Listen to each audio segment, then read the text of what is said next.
प्रशासन गे पगली हमर शासन गे जाने पुलिस प्रशासन गे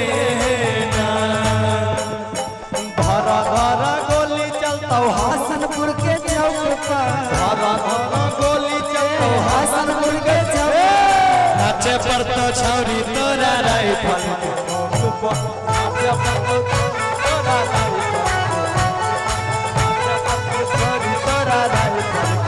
नमारी लुटे बजाबा नमारी लुटे बजाबा कोकानी के चौक पर हमारी लूटे बजाबा गोसानी के चौक पर नाचे पर तो छौरी तोरा राइफल के रोक नाचे पर तो छौरी तोरा राइफल के रोक पर तो छोरी तोरा राइफल के रोक पर अरे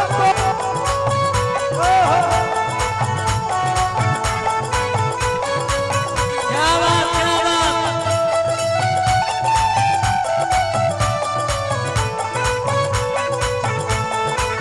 जन पुलिस प्रशासन के गेरो जे करबै हम बदमाशी चाहे चाहे फांसी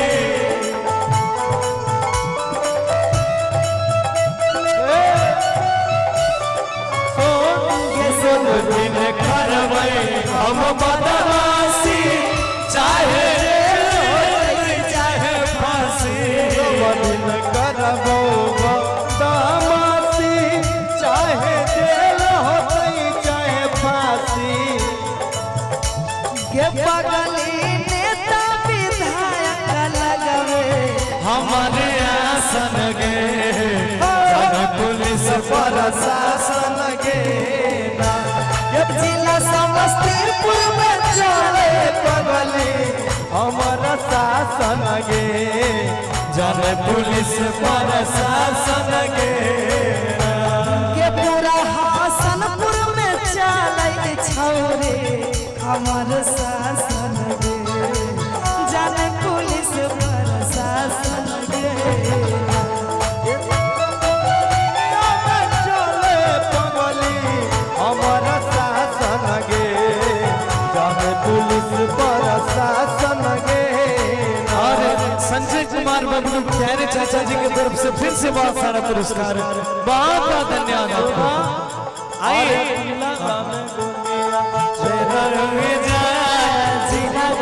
चूड़िया मोरे लुए जा कि अपना राजा जी के दिलावा अपना राजा जी के तोरे लुए जा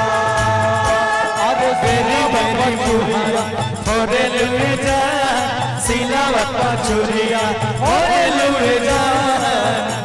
कि अपना राजा जी से दुलावा का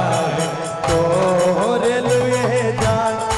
अपना राजा जी के दिलावा का तोरे लुए जा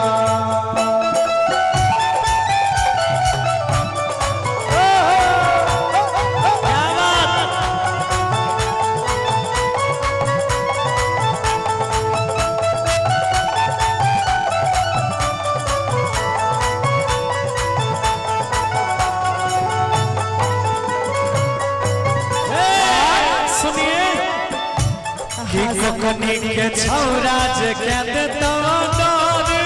पीछे हसनपुर में हो जइतो मारा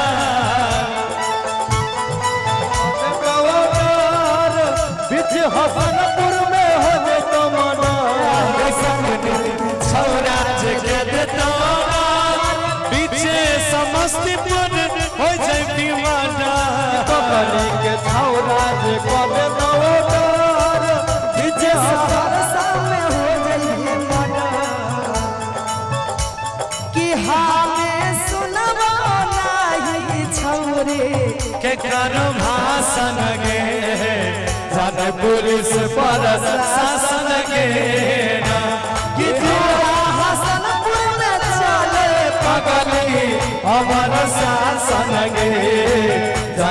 पुलिस प्रशासन के कि पूरा हसनपुर में चलत छौरे हमर शासन। इसमें गौर है कि जखने मुहावा करबो भार तखने पकड़ाई दे तोगे कोनो सार।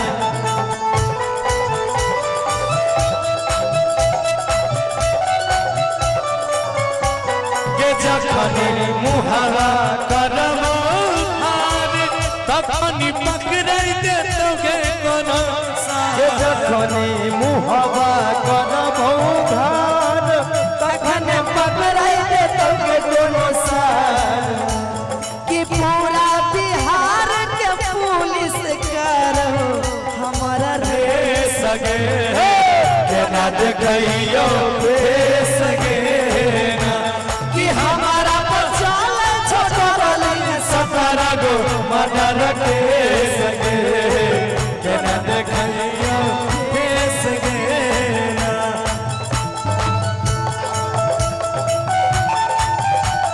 17 गो मर्डर के सगे केना देखइयो सगे कि हमारा बचाना छोड़ल 17 गो मर्डर के सगे केना देखइयो सगे ये हमारा बचाल छोड़ल 17 गो मर्डर के सगे केना देखइयो सगे। क्या बात कि जेकर भइलवा बियाह हो त मजा